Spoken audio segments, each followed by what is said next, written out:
नमस्कार, मैं हूं आपके साथ कीर्ति सिंह। आइए रुक करते हैं फटाफट खबरों की ओर। प्रधानमंत्री नरेंद्र मोदी शनिवार को सरदार वल्लभ भाई पटेल राष्ट्रीय पुलिस अकादमी में ट्रेनी आईपीएस अधिकारियों को वीडियो कॉन्फ्रेंसिंग के जरिए संबोधित कर रहे हैं।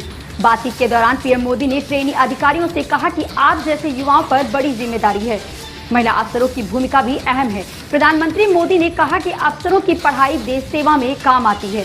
पीएम मोदी ने कहा कि पुलिस अधिकारी अगर अपनी फिटनेस को मजबूत कर लेते हैं तो समाज भी बेहतर होगा।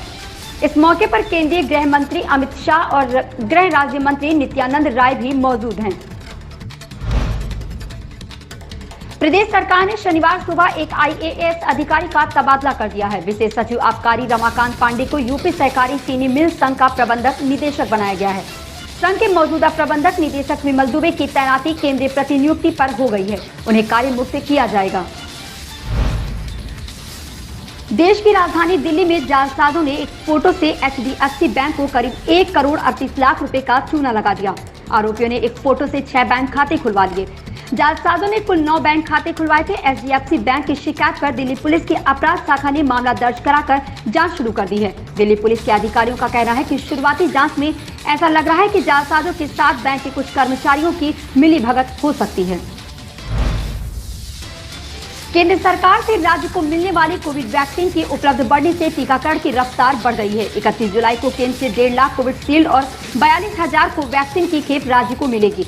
शुक्रवार को पूरे प्रदेश में 87,000 से अधिक लोगों को टीके लगाए गए। राज्य प्रतिरक्षण अधिकारी डॉक्टर कुलदीप सिंह मरतोलिया ने बताया कि शनिवार को केंद्र से 1.90 लाख से अधिक टीके राज्य को मिलेंगे, जिसमें 1.5 लाख कोविशील्ड हैं। प्रदेश के पास वर्तमान में पर्याप्त मात्रा में कोविड टीके उपलब्ध हैं।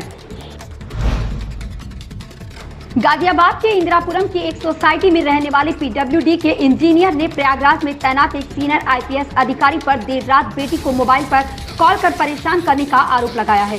ट्विटर पर इसकी शिकायत की है। यूपी पुलिस के ट्विटर हैंडल से मामले पर संज्ञान लेने की बात कही गई है।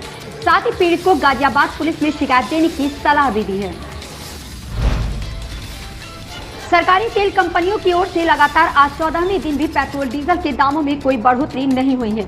17 जुलाई के बाद से डीजल की कीमत में कोई बदलाव नहीं हुआ, जबकि इस दिन पेट्रोल की कीमत 29 से 30 पैसे तक बढ़ी थी। इसके बाद से पेट्रोल डीजल के दाम नहीं बढ़े हैं। पर्याप्त विदेशी मुद्रा भंडार एक स्वस्थ अर्थव्यवस्था के लिए काफी महत्वपूर्ण होता है। ये आयात को समर्थन देने के लिए आर्थिक संकट की स्थिति में अर्थव्यवस्था को बहुत आवश्यक मदद उपलब्ध कराता है। 612.730 अरब डॉलर के सर्वकालिक उच्च स्तर से 23 जुलाई 2021 को समाप्त सप्ताह में देश का विदेशी मुद्रा भंडार 1.581 अरब डॉलर घटा है और ये 611.149 अरब डॉलर रह गया है। 3 साल पहले नेटफ्लिक्स की फिल्मावली लव स्टोरीज में करण जौहर निर्देशित कहानी से एकाएक सुर्खियों में आई अभिनेत्री कियारा आडवाणी के लिए दक्षिण भारत से उनके जन्मदिन पर खास तोहफा आया है। ये तोहफा भेजा है वहां के दिग्गज फिल्म निर्माता दिलराजू और फिल्म निर्देशक शंकर ने। जी हां, कियारा आडवाणी को इन दोनों ने अपनी अगली फिल्म में हीरोइन के लिए फाइनल किया है, जिसके लिए हीरो के तौर पर सुपरस्टार रामचरण के नाम का ऐलान पहले ही हो चुका है। इस मेगा बजट फिल्म के लिए हीरोइन की तलाश लंबे समय से चलती रही है और निर्देशक शंकर ने इस बारे में मुंबई की तमाम दूसरी हीरोइनों के नामों पर भी विचार किया, लेकिन आखिर में लॉटरी कियारा आडवाणी के नाम की निकली और वो भी उनके जन्मदिवस के खास मौके पर। हिंदी सिनेमा में दिग्गज गायकों का जिक्र जब भी होता है तो उसमें सुरों के बेताज बादशाह कहे जाने वाले मोहम्मद रफी का नाम जरूर आता है।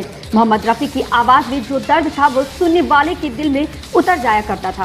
कहने को तो इंडस्ट्री में सुरों के एक से एक फनकार हुए, लेकिन किसी में भी वो बात नहीं दिखी जो मोहम्मद रफी में थी। 31 जुलाई 1980 को मोहम्मद रफी हमेशा हमेशा के लिए इस दुनिया से चले गए थे। हालांकि संगीत की दुनिया में जैसा नाम और सम्मान मोहम्मद रफी ने कमाया, उसे हासिल करना वाकई काबिल तारीफ है। रफी साहब ने अपने कैरियर में करीब 25,000 से अधिक गाने गाए थे, जो अपने आप में एक रिकॉर्ड है।